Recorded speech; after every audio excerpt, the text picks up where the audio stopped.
అతడు అంటాడు, నీవేమైనా చేయగలవు నా జీవితంలో, నా కథ మొత్తం మార్చగలవు. దావీదు కథ అడవిలో ఉండే సింహాసనం నాకు మార్చాడు దేవుడు. యోసేపు కథ గోతిలో ఉండే సింహాసనకు మార్చాడు దేవుడు. అబ్రహాము శారల కథ దుఃఖముతో ఉండే ఆనందానికి మార్చాడు దేవుడు.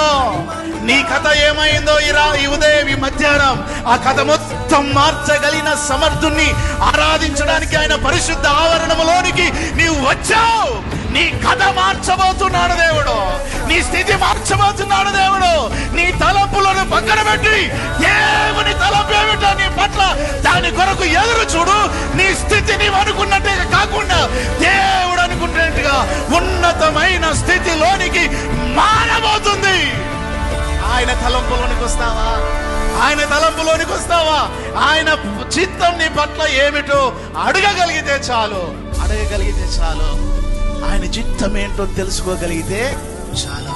నిన్ను నీవు చంపుకునే ప్రయత్నం బలహీనపరచుకోకో. నిన్ను నీవు వేదనకు గురి చేసుకోకో.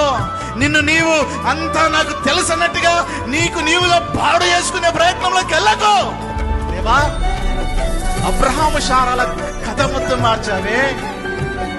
దుఃఖంతో ఉన్న వారికి ఆనందం కలగజేశావే. ఇదిగో బానిస బాలుడైన యోసేపు గోతిలో నుండి తీసుకొచ్చి చెరసాలకు అప్పగించబడిన చెరసాలలో నుండి తీసుకొచ్చి అతని కథ మొత్తం మార్చి ప్రధానమంత్రిగా కూర్చోబెట్టావే. ఇదిగో అడవిలో ఉన్న ఇక దావీదుని తీసుకుని వచ్చి ఆ కంపు వాసన అంతా తీసేసి అతని కథ మార్చి రాజుగా కూర్చోబెట్టావే. నా పట్ల నీ చిత్తం ఏంటయ్యా అని అడగగలవా?